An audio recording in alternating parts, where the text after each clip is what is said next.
We're recording now. It's really me talking mainly. First, I'm going to go over the legislation, and then we're going to do the workshop on how to be your own education workforce advocate. Let me pull into this some of the legislation that we have. I'm going to try to do the share screen really fast with everybody, and we're going to start just going over the legislation really fast. Actually, wait, this is not the right one. Sorry. Give me 1 second, guys, because I have been having so much trouble with your screen sharing. New share, advanced sharing options. I don't need that. Okay. Let's just start with the Be Your Own Advocate document. I've got that up and I'm ready to go. And then we'll go over legislation later. And I'm going to make this bigger for everybody. I also want to make sure that everybody is being able to enter the room. I keep admitting people, but Nakia, are you able to admit people? Can I make you a I'm just making you a co-host right now so you can help me. Okay, there we go. This way we shouldn't have too many people trying to join and not being able to get in. So I am just going to go over this fast, not super fast. It takes about an hour. So you're getting an hour-long training today. And let me make this bigger for everyone. All right, I'm assuming we can all see this. It is the Be Your Own Education and Workforce Advocate, a guide for organizations and individuals advocating for equity in classrooms and the workplace.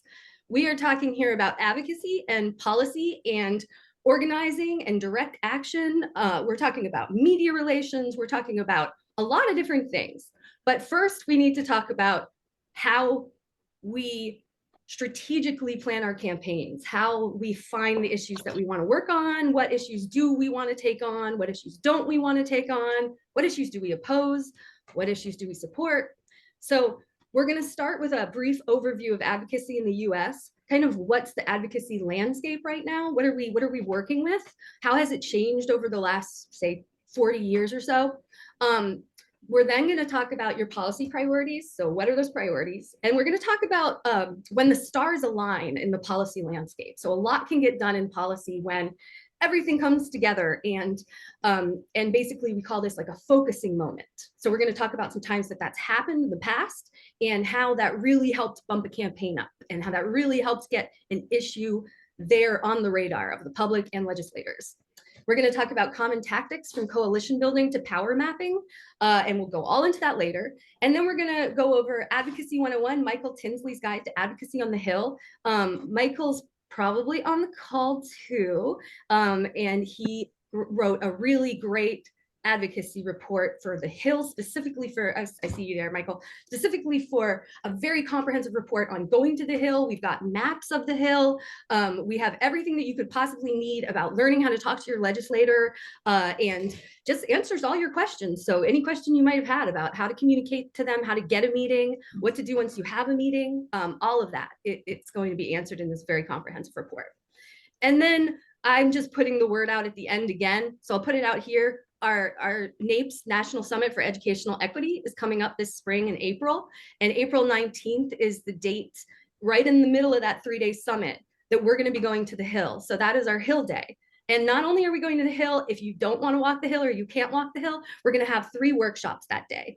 And the workshops are going to be all about advocating. One of them is going to be about using census data to advocate. The other is going to be about gender and sex and equity in education and workforce. And the other one, there's one more, and that one is going to be about adult education in the workforce and how to advocate for adults and for workers who are returning to the workforce, that sort of thing. All right, so first we're going to talk about then and now advocacy. There's some differences. First, we have the in and the out. I decided to kind of make this like, I don't know how many of you have read like Cosmo as a teenage girl. They have the in and the out. It's usually about clothes and style and such.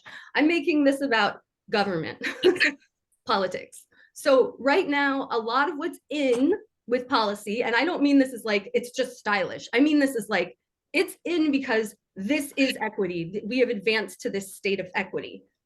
I'm admitting Gregory to the room. Did somebody say something? I thought I heard something. Nope. Okay. I'm drinking a Coke, very healthy. So in, we have intersectionalism. meaning that it's not just about your issue when you advocate. Your issue might be gender, but that issue also intersects with issues of like LGBTQ rights. It intersects with other issues. Gender matters differently when you are a Black woman than when you are a white woman, right? All of those issues intersect to create a person and to create the struggles that they deal with. And so understanding those is critical to being a good equity advocate. And dismantling oppressive systems. Systems, we have to think in terms of systems. We're not thinking about individual people necessarily when we're talking about advocating. We're thinking about the enemy being a well-fueled, well-funded, corporate-backed campaign. And that campaign is there to keep a system in place to keep rich people rich, right? And to make money off of the backs of people that are being oppressed in a lot of cases. So, you know, a lot of what we're looking for as advocates is public goods. You know, is the system being exploited? Are people being exploited? Or are we working for the public? Are we working for the best for everyone, for a free, good education system for all, right?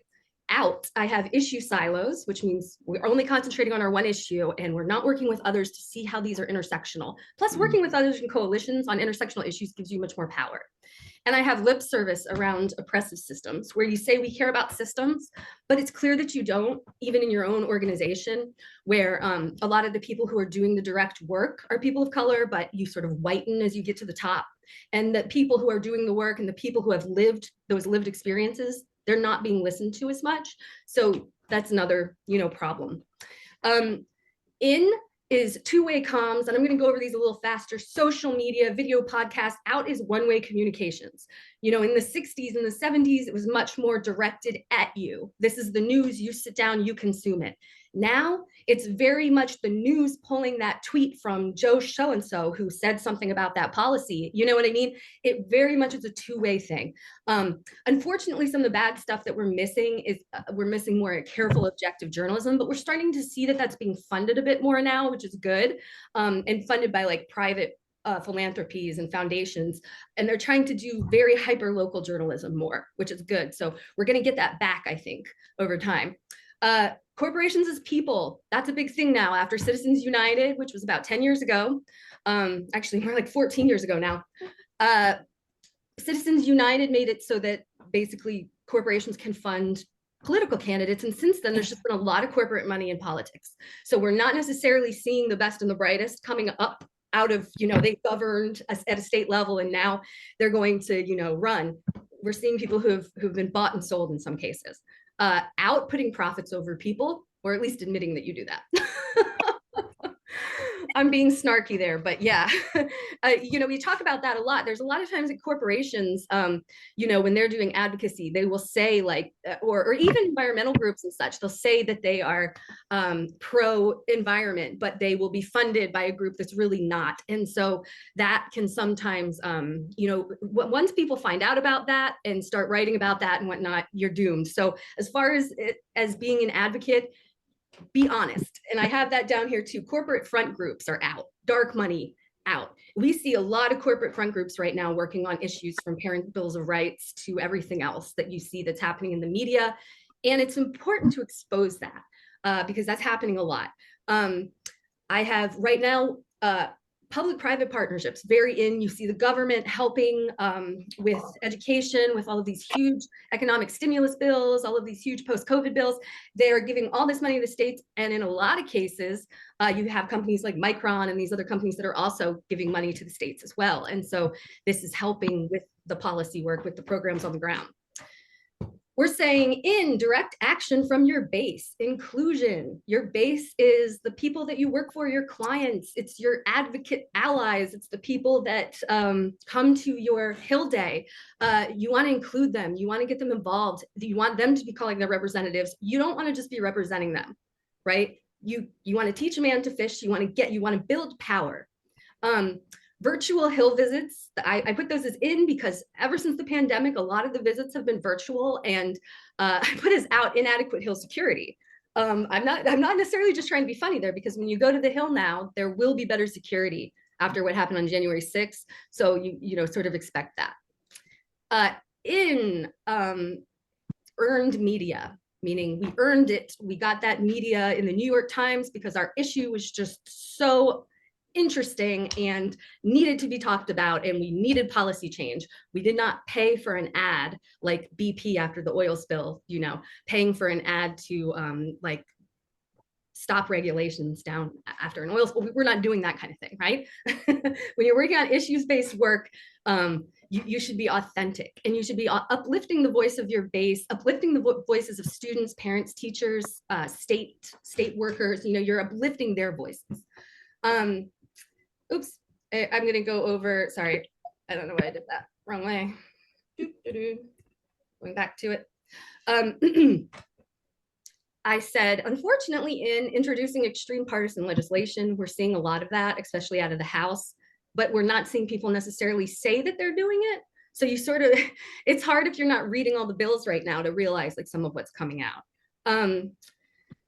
In movements, hashtag movements, Occupy Wall Street, Black Lives Matter, you know, the people, the populism that's very in traditional state institutions, big nonprofits that are just not making change. You know, there's a lot more stories being written in the media about them, about how you know, these institutions push for economic, socioeconomic values, but their staff got unionized because they're not making very much money at the nonprofit and they have to go on like public services, right? That right there does not look good. So these are the ins and outs of not just policy change, but the policy landscape and what your organization is going to need to know when you start engaging in policy. I think those things are going to help you a lot when you're thinking about. It sounds like somebody said something, sorry. Oh, guess not. Okay, so I'm talking here about politics versus policy. We have a lot of politics going on right now, and it is easy to get distracted. We've got this 24/7 news cycle, citizen journalism, you know, and then it's easy to get confused too, especially about what's going on with legislation. We have these omnibus packages that are these huge budgets, and they're sticking in what are called riders, which are, you know, little tiny amendments that we don't want, that are maybe going to do things that are harmful to populations that we work for. It's very difficult sometimes to follow all of this, especially when it's being politicized. So it's important to figure out how to follow legislation that's actually coming out that might actually start moving, because most legislation doesn't go anywhere, and we're going to go over that. It's important to be able to follow funding, government funding that's coming out from the federal government and then coming down to the states, and also rulemakings, that sort of thing. And we're going to talk more about how you can make sure that you're following that. And also one way to follow that is to sign up for our public policy updates, because that's what we do. We try to pick through a lot of the political noise and let you know what's really going to happen that could impact your populations that you work for when it comes to education and workforce. I think we just admitted a couple more people to the room. Hi, everybody. Let's see, I'm clicking on the chat for a second because it looks like we have some people chatting. Yeah, I'll share the presentation after the meeting as well. Okay. Sorry, guys.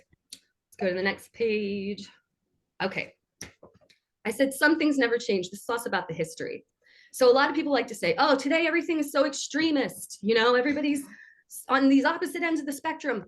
But I'm here to say that civil rights advocacy, advocating for underserved populations, that's never been something that's been easy. That's always been controversial, right? You can look at the organized labor movement to improve working conditions in the 1800s. The anti-union response to that was violent. We had people being beaten in the streets. You can look at the suffragettes in the early 1900s, and they were going to jail. And as an act of civil disobedience, they were starving themselves. They were refusing to be force-fed, right? And eventually this did lead to the 19th Amendment allowing the women to vote. You can look at women fighting to exist in the workforce. I'm here now because of a lot of controversy after men came back from the world wars as to whether women belonged in the workforce or not, whether I should just go back home, right? The civil rights movement, Dr. MLK's direct action, being sprayed with water hoses, with high pressure water hoses, dogs coming, you know, this was not easy. Rosa Parks sitting on that bus, Ruby Bridges going to that school, she was bullied horribly. None of this was easy for any of these people, and all of it involved controversy. So sometimes advocacy and good policy work and moving it forward does involve a little bit of pushback, right? You even see it with the Tea Party, right? So either side that you're on, you're going to see that when you're pushing for something. This is the policy landscape. This is super important to understand. If you're working on policy, you're looking at it almost like a surfer who's riding a wave, and you want to get right to when that wave's about to, get big and explode, and then ride it in. So this is the policy landscape. The wave starts to get bigger and bigger as we have these things happen. One of the big things that happens is our issue, it starts getting talked about in the media a lot more. People are talking about it on social media a lot more. We could use the issue of police violence against Black men. That issue, we saw that, burgeoning in the media, on social media, and there were focusing events. George Floyd, that was a focusing event. That was such a big event that it got the nation to go, wait a minute, this is crazy. We need to do something about this. We need policy change, okay? And then you start seeing more grassroots pressure, which is pressure from the base, and grass tops pressure. Grass tops pressure from BLM then ended up becoming an actual nonprofit. And that then became grass tops as they became more, let's hire lobbyists to go there, or let's get people who are professional. So that's more grass tops, right? So the pressure coming from both sides, from the constituents and the experts at the top, right? And that's pressure on Congress to make change. And then we have social zeitgeists, right? That just means like, what is society all about right now? Like 50 years ago, we couldn't imagine that gay marriage was even going to be something that society in general was pushing for. That was such a ludicrous idea, right? Like a lot of these ideas were just, crazy back then. And now it's mainstream, and it's very weird, or it's disturbing if you're not pushing for certain things, So what is the zeitgeist, the shared values that our society has? And that's very important to consider. Are we ready for the change? And if not, how can we get us ready for that? And then we also have prepared advocates. This is really important to be prepared. Elizabeth Warren is a really good example of this. She is a policymaker, but she's also an advocate in a lot of ways. So the minute that the 2008 financial crisis happened, the housing crisis, she already had a plan for that. As she said, I have a plan for that. When she ran for president, that's what she said, but she does. And she had a whole plan to create the Consumer Financial Protection Bureau. She was ready. She had thought it out. This was the one bureau that was going to be created, a federal government agency to protect people when it came to financial wrongs, like banks taking advantage of them, houses, bad mortgages. She knew that needed to be dealt with, and she had a plan exactly how to do it. And so that got put into place. Once that all happened and the 2008 crash came, that was the focusing event. That was the crisis, right? And she was prepared. And I think it's so important for us as advocates to be that, to be prepared with what our campaigns are, what our talking points are, and what our policy goals are, and to have thought about that before the focusing event happens. We got more people entering. Hello, hello. Let's go to the next page, symbolic values-based politics. Something to really understand, and this is grinded home into anyone's brain if they major in communications, persuasion, even lawyers, rhetoric, advertising. It's really important when you're a policy person to understand persuasion, to understand how to make your messaging persuasive. You have ethos, pathos, and logos. These are the three things you could learn in college if you were like a comms person. This is the way to persuade. So you've got your logos, which is your logic. You've got your ethos and your pathos. One is your emotion. We've got the emotional story from the person who's been there, who's lived the experience. We've got the credibility. That's the pathos, I believe, credibility. That means we're a credible organization. We're not saying wacky stuff. We don't have a bunch of typos on our website. We're ready to go. We have good policy positions that, we want to work with you on. So now we've got the emotional side, the logical side, and the credibility side. That's how you win an argument. Those three have to be there. Like, no one wins arguments without them. And I said, what's Marlboro Man got to do with it? So advertisers, like I said, really understand this. And it's high time for policy people to understand it as well. We've got to brand our issues. We really do, especially if we want grassroots help. If we want our base to understand it, we have to speak in layman's terms, and we have to speak values-based. So instead of speaking in jargon about how HR 5665 would, create a law to, legalize gay marriage and blah, blah, blah, blah. It becomes about love versus hate.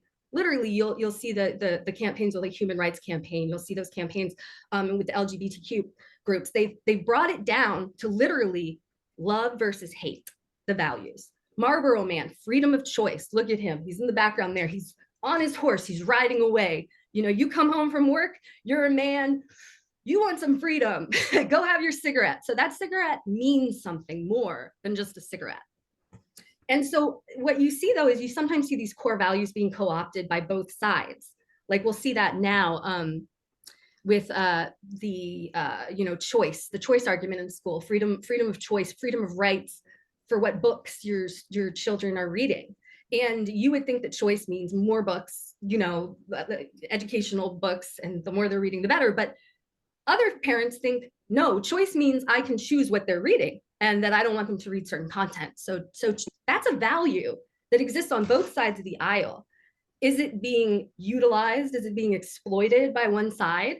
We have to address the value. We don't just address the actual law, right? When we talk about this as a campaign, we address the value. Is your advocacy mission aligned? So it needs to be mission aligned. If you work for a nonprofit and you have a mission and you just start chasing money and you're not doing what your mission says, it's actually not good for your nonprofit. In the end, funders are going to look at you and go, oh, they'll sell out to the highest bidder. And some people like that, you know, some funders like that, but some don't. And so I think if you want to be true to your mission, if you really want to get things done in policy and politics, you follow that mission, and that mission is based on your values. So your mission is equity. Your values are that, you know, we are created with these, you know, undeniable rights, and that goes for anybody, you know, with characteristics that they were born with. And that's that, right? Like all people deserve equity. And so I talked about jargon, you know, you don't want to use a lot of like jargony words, and that's very hard for policy people a lot of times. And then I talk about how do you uplift the voices of students, parents, teachers, and the schools. Are you embodying the stories? Are the stories embodying your mission, and are you uplifting those stories, and are you showing them how to uplift the stories? So not only am I pitching the story, but I'm showing this person how to write a press release by sending them a template press release, or I'm showing them how to write comments to a regulator by writing template comments or having them sign on to my comments. So I'm sort of helping them to become the person who is taking it away and running with that campaign. And we also do that in Congress with legislators, where we have our legislative champions. So let's go to the next page. We talk about policy priorities here more. And these are some priorities from two different groups. One is the IDRA, which is a Pennsylvania group that goes hard on equity and does a really good job, I think, on being very clear what they promote. The other one is, I believe, ACTE with the 2023 legislative priorities. You can see where they're saying what they want, what they're asking for, especially with ACTE here, that they want Congress to pass a $400 million increase. They're being very specific. So it's good to have specific policies. Here we have a little bit more general with the IDRA group, the first group, where they say, you know, encourage the use of research-based school climate programs. They're sort of just summing them up there, but you have a good idea what their policy priorities are. If you look on their site, those are there. So once you figure out your policy priorities, which again, need to be based on your mission, which again, needs to be based on your values. And all of that is based on who are those audiences that you're working for. Don't forget your audiences, don't forget your base. And you're working with them. Next, we have common campaign tactics. Once you have that figured out and you say, this is a campaign we want to work on, you are going to start figuring out what tactics work for you. Some tactics are better when you agree with the legislator and you like the bill and you want it to pass. Other tactics are better when you disagree and maybe there's a regulatory agency that's under attack and you want to come back and say, you know, this is ideological and partisan and I very much disagree with this because it's not good for people. It's not good for our audiences, right? So tactic depends on what you're trying to do. But one big tactic that a lot of organizers use is coalition building. So you can get a lot more done if you're in a coalition with 100 other groups than if you're just by yourself. A lot more people are going to listen to you. You're going to have more power. You've built that power and you're all signing on, you know, when you sign on to a letter that says, hey, Congress, don't do this or do this. you got 100 names of 100 groups, and each of those groups has 20 plus people in it, experts working. That's a good thing, right? However, coalitions can also be difficult. So you need to know, if you want to be on a coalition, you have to make sure that your missions are aligned. Otherwise, you're not just wasting your time, but you can also be undermining the coalition. So you got to make sure that that is a successful coalition, that you're contributing to it as well. You're not just taking, you're also giving. A lot of times with coalitions, especially in the nonprofit world, they're working on advocacy and they're just so busy, all the time, and so stretched. They don't have like a policy person specifically or a comms person, so they want you to help. So one way that we can really be a good coalition member is to actually like pull up our sleeves and do it sometimes and to make sure that that coalition is in line with what we believe. So I also talk about grassroots organizing and grass tops here. Again, grassroots is the digital versus digital or in real life mobilization, where we're taking the constituents of member so-and-so from this state, maybe even, and we're saying, call your member and tell him that you do not like the way he voted on this. And here's why. Right? We can also say grassroots would be like rallying, where we go out in front of the State House and we do a rally. Grassroots could just be sending out an email e-blast to everybody, letting them know about something and having them sign a petition, right? And it's also sharing those results on social media and tracking your campaign results. And so grassroots, especially when you combine the digital element now, it makes it really easy to see how you're doing and to see like the outcomes of, who clicked through on this, who took action on this. So that's one great thing about that. The cons about grassroots organizing, though, are,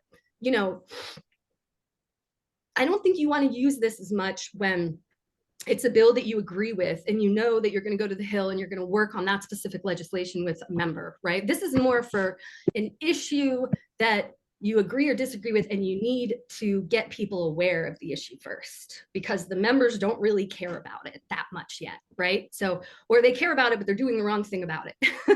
So that's a lot of times when you use grassroots organizing. Grass tops, that's kind of what we're going to be doing on April 19th. So please sign up to join our national summit.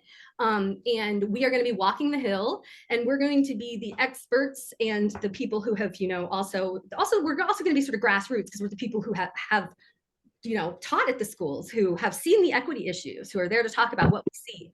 So that, we're going to be there and we're going to be promoting the issue. And grass tops is usually very precise. This is what we want. This is what we don't want. This is the bill, the legislation. We know what our ask is. We're not, just going there and hanging out. And your organization's leadership and staff are usually the ones who do it. Sometimes organizations get paid lobbyists to do it.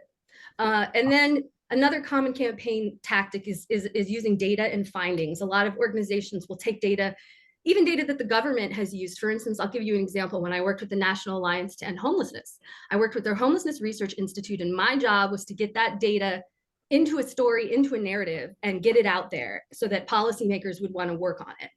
And that was huge. Once we got this data on homelessness in different states out, and we could say these are the top 10 states for homelessness where people are not housed, and it was homelessness among veterans too, so an even bigger issue, and one that both sides of the aisle could get on board with. We released it around Veterans Day. So also see, we're taking that focusing moment that already exists and we're just blowing it up even more, right? We released it in a national press conference at the National Press Club. So there are a lot of tactics going into this. The data itself, however, is also a tactic, especially when you've got top 10 lists and so that data, when we released that at the time, both Obama and Hillary were running for office, and they both contacted our office and said, we need to have this on our policy platform. How can we do this? What should we be calling for? And our answer was housing first. Get homeless folks into housing, give them supportive services. The jail is not there for housing, right? So we were able to really drive our points home and get that on the national, the national conversation.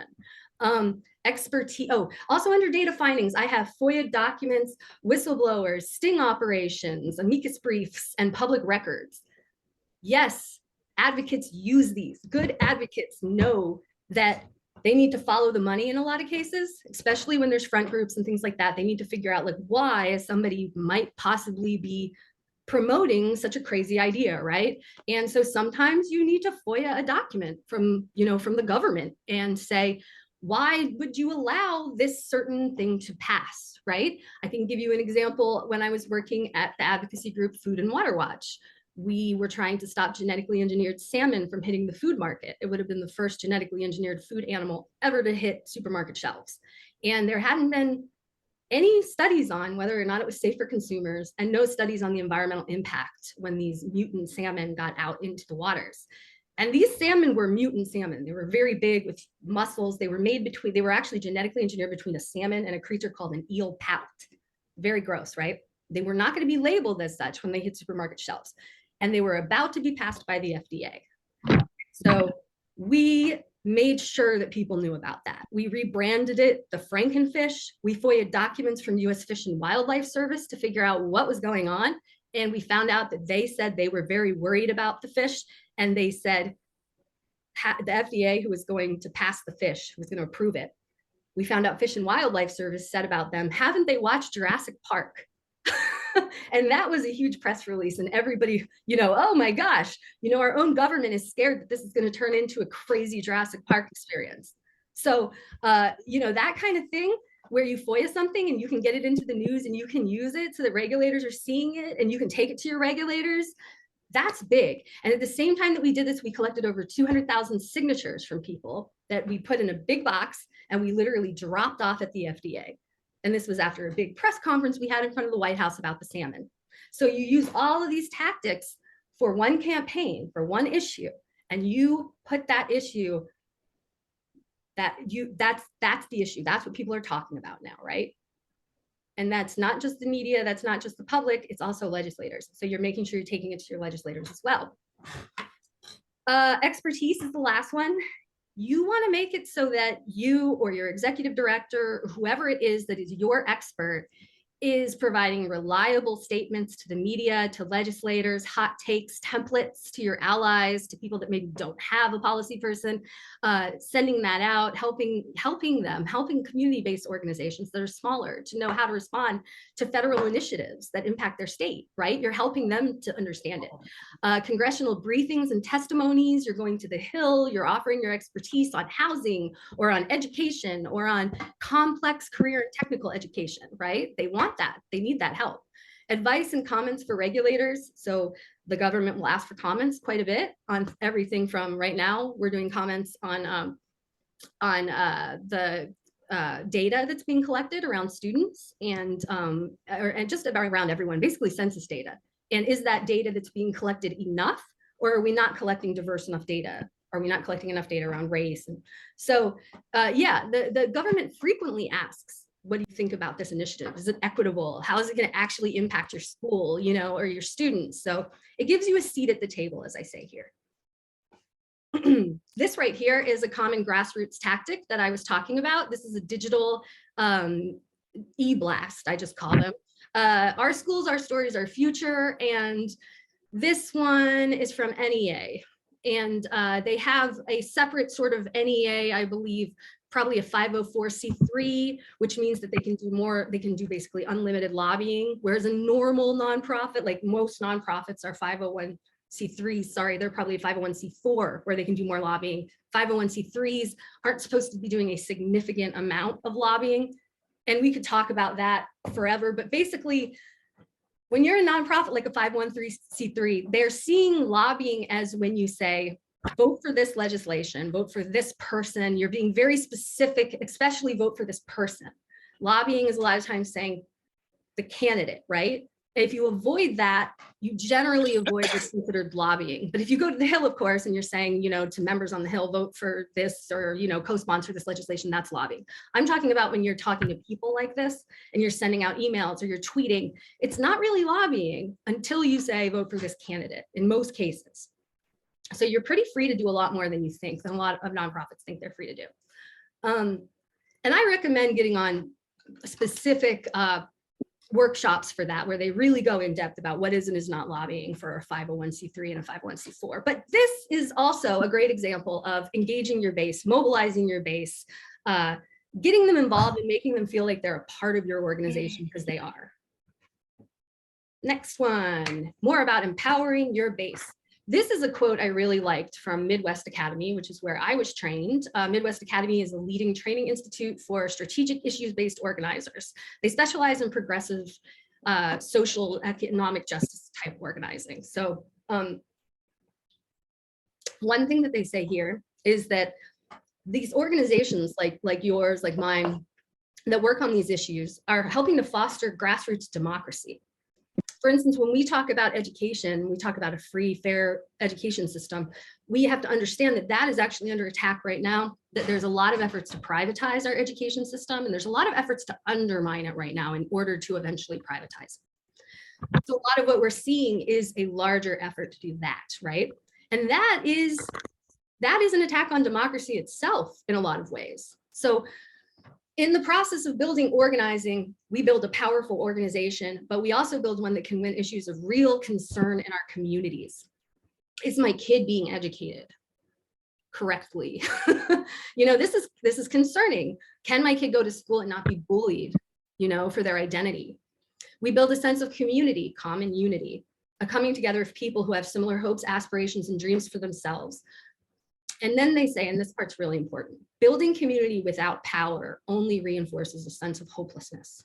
Power is important in advocacy. You can't do advocacy without trying to have power in order to influence change. So that's when we get to power mapping. And this is a really great strategic way of figuring out, not just once you know what your campaign is going to be about, you're figuring out the players. So you're saying, okay, power mapping. Let's give an example of something that maybe is happening in a community. You know, there's a corporation coming into the community and they're going to dump toxic substances near a school, and it's going to cause school children's water to become toxic, right, with chemicals. So what are we going to do to stop the corporation? So with power mapping, we're saying who has the power to stop them, who's opposing our agenda, who is with us, who is against us. We're doing opposition research. We are starting to anticipate what the opposition would say as well. Let's see, I wrote down some examples of this. Let me scroll down to where I wrote them down. Yeah, and I'm giving you guys also a chance to kind of look at that map. So you're thinking about your campaigns in a very logical, winning-centered, tangible way, right? And you're also kind of mapping out, and this can take a whole day. Like if you decide you're going to do this with staff and you want to power map different campaigns, this can take a whole day to sit down and to think about. It's best if you do it like on a whiteboard or with like some sort of a sticker that you can take and kind of move it around. When you talk about it sometimes you realize that person doesn't really have the power to influence change. So you need to be able to kind of move it around as to like, you know, who has the influence and then who influences that person. So a lot of times the answer is who influences the legislator who has the power, and the answer is constituents from their state, right? Sometimes though, the answer is they don't care about their constituents that much. They're influenced by their reputation on this very specific issue, and they sit on this committee and they very much care how they're seen there, right? So you know, the first thing you admit when you're power mapping is that we're doing this because of equity issues. The power relationships are unequal right now. And this is a key source of the problems and the conditions that we face. That's important, right? And there's a political or corporate agenda at work causing the problems and power to be exercised in an unfair way. And we have to develop strategies to address that reality. And so it's systemic, right? So we're understanding the systemic nature of it. So I'll give you an example of, you know, when I talk about the FDA and the rally that we did, we power mapped that as well to say like, well, who can stop this? And we knew that the FDA was the one that we needed to put pressure on, but we knew also we needed to put pressure on the administration, right? And starting route to 4613 Duke Street. Oh, someone's in Alexandria. West on Devon Hills Drive. That's not me. So anyways, so, you know, so we power mapped this. We said we also need to get the administration to listen, you know, and we had a lot of different people, a lot of different parties that we needed to get to listen to us. So we decided to have our big, you know, genetically engineered anti-salmon rally in front of the White House. And this is also where you come up with like really fun ideas, really fun strategies that are going to get media attention because they're different. So we had people wearing giant fish heads.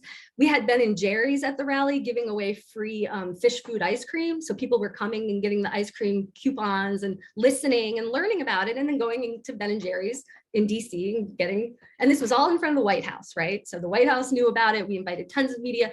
These are kinds of things are meant to influence agendas. They're very important.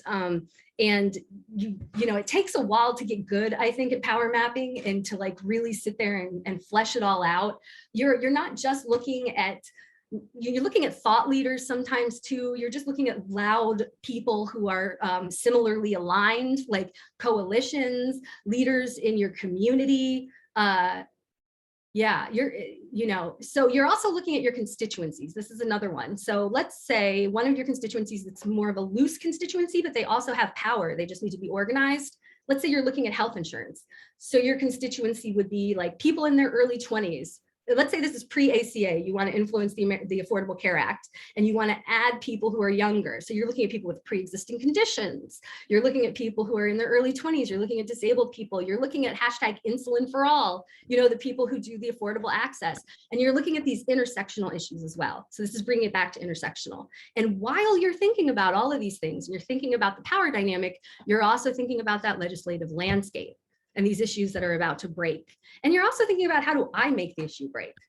Because being able to influence that is being a really good advocate, in my opinion, not just kind of surfing on the wave, being able to influence the wave. And so, you know, yeah, it's choosing carefully. It's telling us about where we put our energy. It's telling us about being strategic. And so we're not just going around trying to influence everybody. Maybe when we power map, we realize we've been spending way too much time with this coalition and we really need to be spending more with this one. You know, like we really need to be doing more for this one and getting more actively engaged. You know, so that's the kind of stuff that you realize when you do this very purposeful planning. And also another thing for power mapping is you can do this with your base. You can bring in students, you can bring in teachers. I really like to prescribe to the nothing about us without us, sort of, especially for the disability community. And I know a lot of other people take on that slogan, right?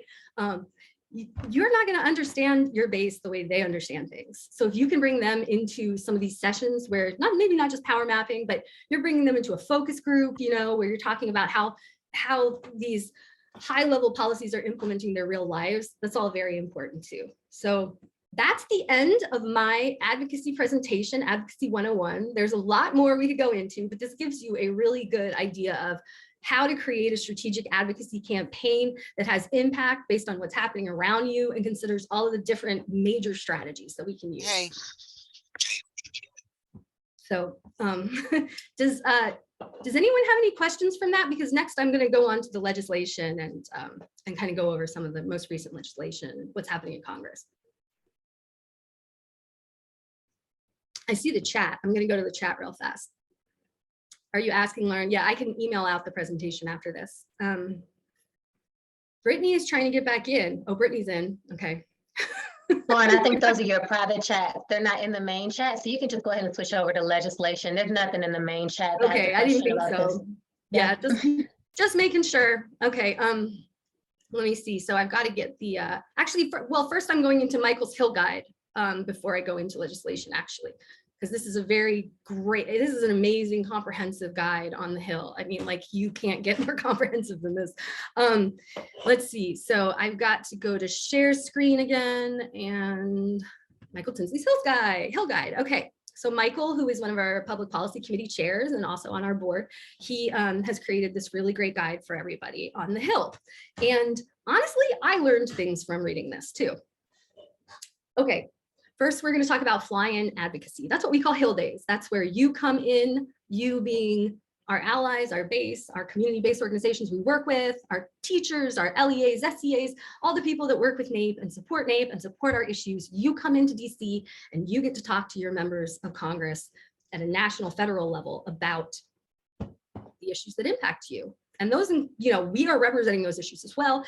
So we're all working on having our messaging be similar, be in line, and so that we can make the most impact when we go to the Hill. How does constituent advocacy in Washington work? I think we sort of understand this.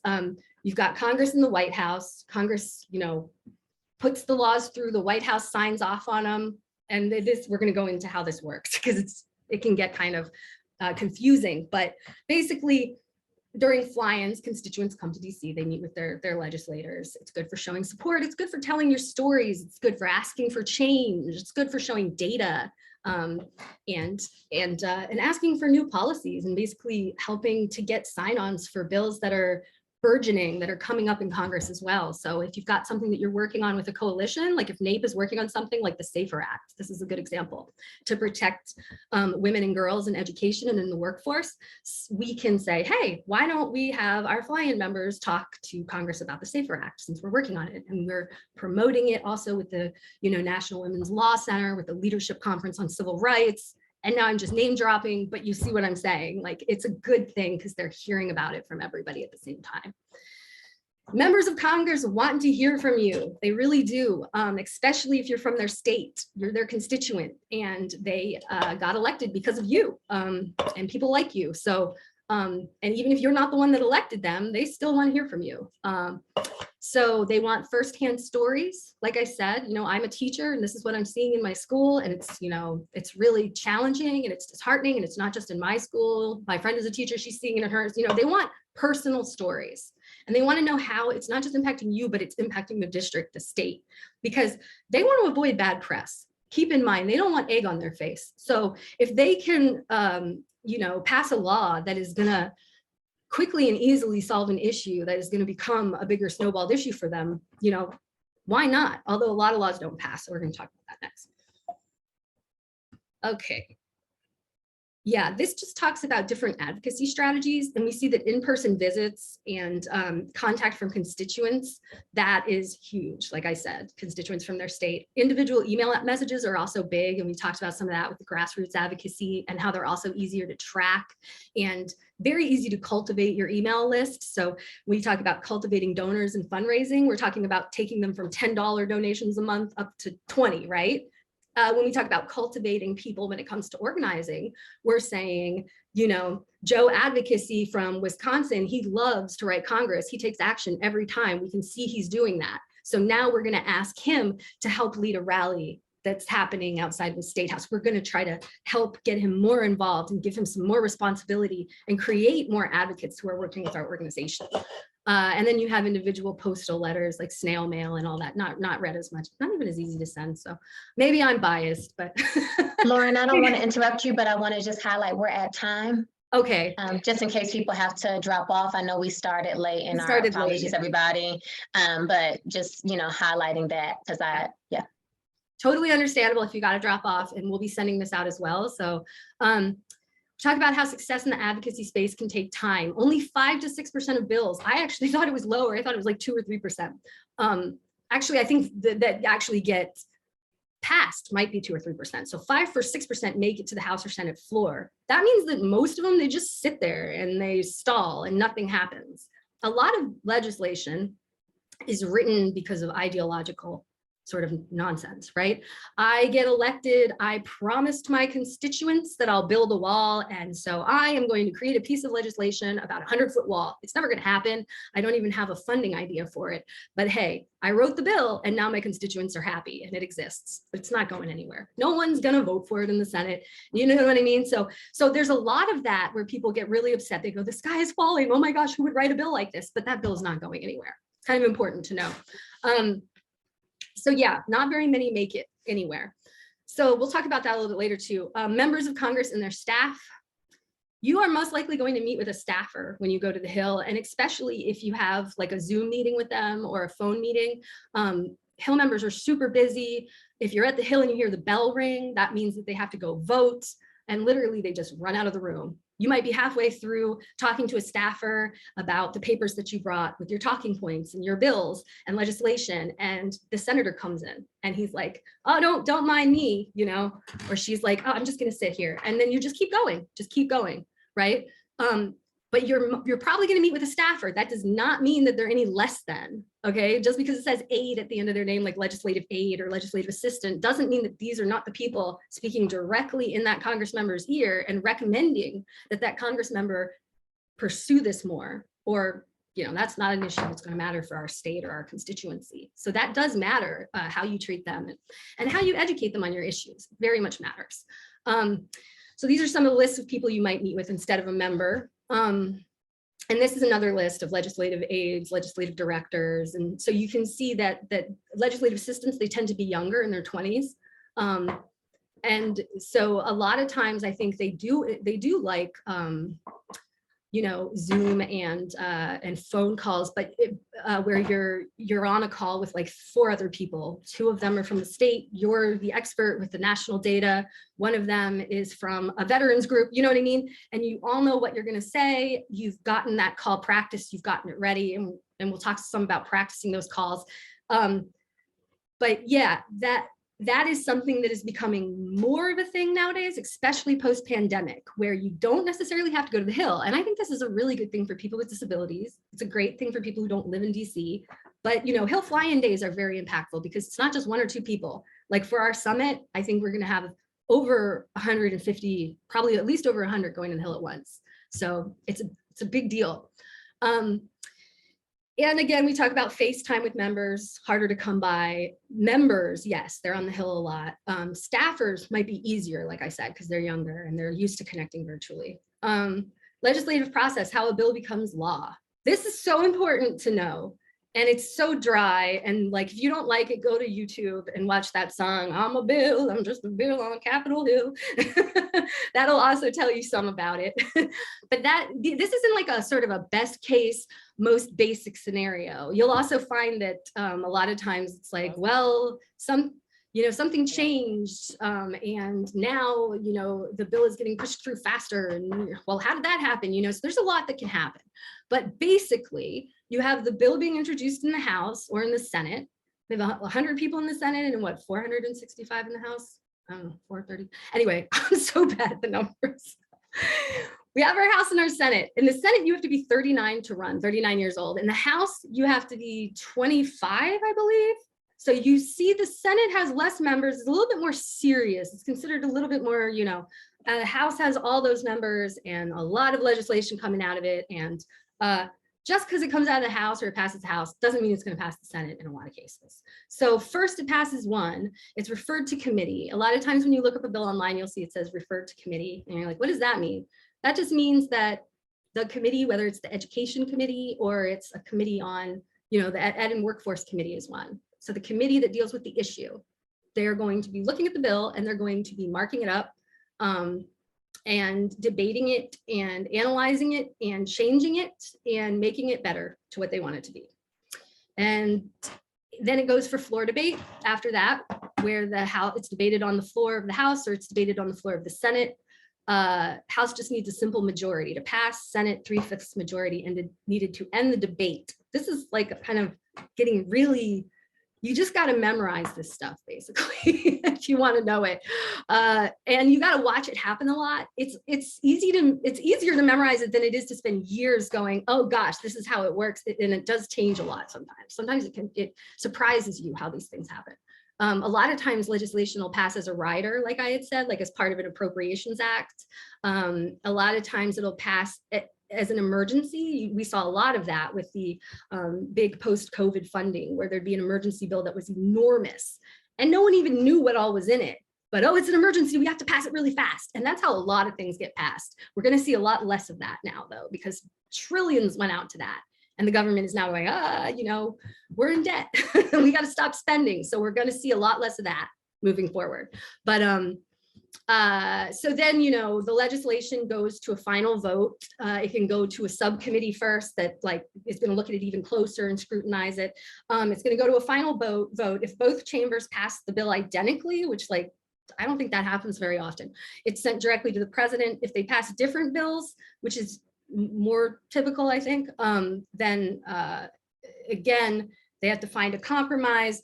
And then if they can, that's sent on to the president. Eventually the president signs it. He has 10 days to sign it and he can reject it by vetoing it. And then Congress can again override his veto with a 2/3 majority vote in each chamber. So that's a lot. And it's dry, like I said, that's the dry part that I don't find as fascinating as the campaign planning and the strategy and the really fun, but you got to know it. It's important to know. So bills face numerous obstacles to passage in Congress, right? They really do. When we talk about what we talked about just there, that's just like best case scenario, a lot of times it's sent to a committee and it's just ignored. That's where you'll see, again, you look it up on GovTrack or you look it up on Bloomberg News, it just is reported to committee, and that's where it stays for years. Sometimes it fails to pass a committee vote. That's pretty standard, so it just doesn't move forward after that. Sometimes it's placed on a legislative calendar for later vote. Sometimes it goes to floor debate. That usually means it's getting pretty heavy and it might pass. And then we also are talking here about poison pills, which are like riders. They're bad amendments that can be tied on to any bill. And there is a big movement to stop all that. There's a lot of movements to stop a lot of nonsense in Congress. The other one would be like a filibuster where they just talk about it forever. And they're just like blah, blah, blah to keep it from moving forward. That happens. And there's a big movement to stop the filibuster, which a lot of you have probably heard about. Yeah, and then process repeats in other chamber. So there we got that. Even after the passage of the bill, it might face hurdles. This is so true. In advocacy, you see this all the time. A lot of people think the bill passed, it's over. No, so often then the courts take it up because the bill passed, but the Democrats really don't like it or the Republicans don't, and so they're going to take it to the judge. Now it's going to go to the judicial branch and they're going to decide that it was unconstitutional in the first place. So that does happen quite a lot. And that also happens about decisions made about regulatory agencies. And we see other ways that it can be vetoed, it can be vetoed by Congress and the president doesn't have to sign it and all that. This is really kind of technical here about the Congressional Review Act, but it's something that is important. And I've tried to talk to people about this, especially at my last job when I was working under the Trump administration. The Congressional Review Act allows Congress, it's kind of like a loophole, and it's not something that people liked if they voted for or if they supported Obama and his regulations, especially like environmental regulations, like an act to keep streams clean. And then those regulations that had passed, after they passed and had been for a little while, like, about to be implemented or maybe implemented for a short time, they can just be overridden, right? That's the CRA. And it's got to be like the stars align for that to happen. It happened during the Trump administration because you had a Republican president and the House and the Senate were where they needed to be as well. And so that it was able to happen. He was able to get the CRA to pass, and he was able under President Trump, he was able to squash a lot of the regulations that advocates, especially in, like I said, in environmental and in consumer groups and everything else, he was able to squash a lot of the regulations that they had worked so hard to get passed under the Obama administration. So this is something that can happen. And this is just an example of like, what? I did all this work and I didn't even know that could happen. So it's important to be aware of these kinds of things. But yeah, I don't think they're using the CRA right now, or not very much at least. I think it'd be harder to use now. Anyway, I'll ask you about that one, Michael, because I am curious about that. I haven't heard about it much. When I was working in my last job, when they were using the CRA all the time, we actually created a webpage called Rules at Risk, for all the rules that were going to go, kaput because of this. And we wanted the public to know about all the rules that were at risk. So Capitol Hill, before, during, and after. This, a lot of you guys know all this, probably if you've done a Hill visit, but basically who's going to be in attendance, we kind of went over that already. You're going to have staffers, but when you go, it's important to have a representative who's going to talk more about the national data and the national trends and the national need for legislation. And then you're going to have someone from the state who says, and here's why we need it, because I had that exact experience that's related to the need for that legislation. And here's my experience. So they're going to put that human face to it a little bit more, right? And so maybe you have two people describing their experience, but the point is that everybody knows when they're supposed to go. This is a very good thing to practice. And I'm going to be encouraging groups from states before they come to our summit to practice with each other what they're going to say and who's going to say it next when they do their Hill meetings. It's very important. It's also important to have an agenda, and you see that said there about an agenda being laid out. Not just an agenda, but I also recommend, and I'm going to be creating these for us and passing them out to all of you for the summit meetings. You have talking points that say these are the big issues in educational workforce equity. So here's our talking points. And then another page, just a one pager or two, could be front and back. You just hand it over to them when you're in their office and bring copies. Another page on the bills and regulations that you defend or oppose. So you're going to have that. And then finally, and I'm going to make this for everyone as well, you're going to have a little piece of paper to check off what they said. Yes, I support that bill as well. Yes, I would sign on to it. Or no way, Jose. And by the way, let me know what member so-and-so said about it. I need to follow up now, right? So like, you need to follow up at that point. So there's a lot that goes into it, but we're going to be creating all the template pages for you to make it easy to go in there. Okay, acclimating to new technology. We're all doing that every day. Zoom. Sometimes, like I said, it can be a phone call. Some of the people prefer Zoom, some don't. Here we talk about the heart of any good policy story as an individual. I talked about that a lot. And that individual, that story should also be in line with your mission and your issues. But yes, they don't love to just see pure data. Nobody does. It's kind of boring. So when you can mix new data, especially, and data that goes into like, this is why you should do these policies, because like you're going to save money or you're going to help X million people, that's good. But also have that story, because what do the corporations have? The well-funded corporations that are maybe going against your issues, they have a lot of data. They don't have a lot of personal stories. So use those personal stories and be authentic and be honest and be mission-based. And that's what you have that they don't, and that's powerful. And again, on antidotes, preparing for dialogue. We talk about a lot of the stuff that I talked about here on the policy landscape document about there's being urgency, there being a connection to an issue that's happening in the real world, you being from their state, and giving details and all that. Be on time, be flexible. Like I said, and Michael says here, the member might not be there during the meeting. Keep politics out of it. This might be a member that is very political and he gets or she gets on Fox News or NBC all the time and sounds off. That does not mean that the staffer wants to hear those talking points from some combative story you saw on a blog or the night before. Keep it to what your issue is. And sometimes staffers will know that your politics are very similar to theirs because they understand your organization. So they'll be like, oh yeah, Senator so-and-so, and kind of give you a look. And you can, yeah, just don't run with that, okay? Just smile and nod and then keep it to your issues. Very important. You want to keep it professional and leave those brief materials behind because those are important to them. And that's the giveaway, that's the drop off. And also email those to them ahead of time. They should have those in an email, whether you're going there or not. Talks more about content that's helpful, the digital, the papers. Additional tips for navigating. This gives you some meeting scheduling information, and we're going to help you with that as well and with scheduling the meetings. We're going to send you, what I'm going to do is I'm going to work to connect state members who are coming to our advocacy summit and then send those members the information they need to reach out to their actual members, members of Congress. And so that's gonna, help just create a packet for everybody to do that. Maintaining momentum after the meeting. It's important to know that advocacy is not just a one-off meeting and then dead. You need to keep beating the drumbeat of your issue. So let's say you meet with Congress, and then the next day there's a State of the Union and the president talks about the issue that you just talked about with Congress. And usually he never mentions it.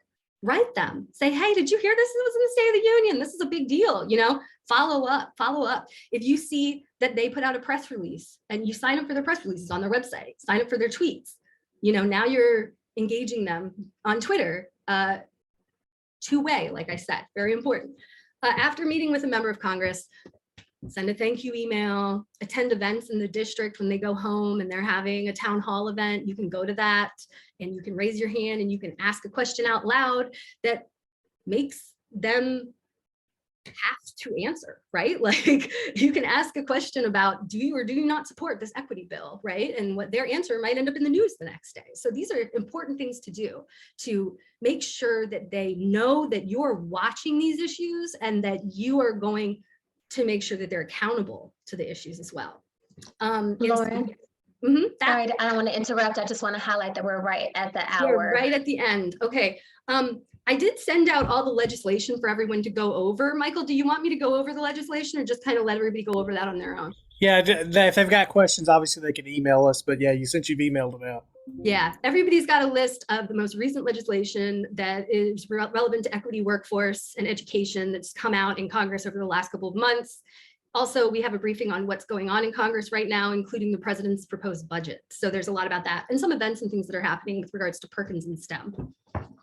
And that is it. Basically done. I don't think Thank you. Yeah. Thank you all. And does anybody have any questions or anything like that? Oh, I want to say one thing, navigating Capitol Hill right here. These are great maps. Michael added some really awesome maps, and I'm going to make sure everybody has these to take with them when they go to the Hill. I think we can print these out. So it's a map of the House side and a map of the Senate side. You can see where all the buildings are. Super helpful. Questions? Questions, comments? Nothing, it sounds like, unless do people have their hands raised, because I don't see any hands. So I don't think we're doing the hands today. So it sounds like no hands raised. No hand raised. Okay, so it sounds like everybody had a decent time on this then and learned something, I hope. And I'm going to send the PDF to everyone of what I just did, and also Michael's PDF of the Hill. And we did send out the legislation. So you guys will have all of that. And we are going to have another meeting to discuss basically the same things. We're probably going to have more of what the legislation is that we're going to go into for Advocacy Day. We're going to know more about that. And we're talking about early April for that second meeting. So if you want to attend or you know somebody who does, fill out that doodle poll and we're going to figure out when that's going to be soon. Thanks, guys. And I sent the doodle poll out in an email. Okay, everybody, talk to you later. Bye.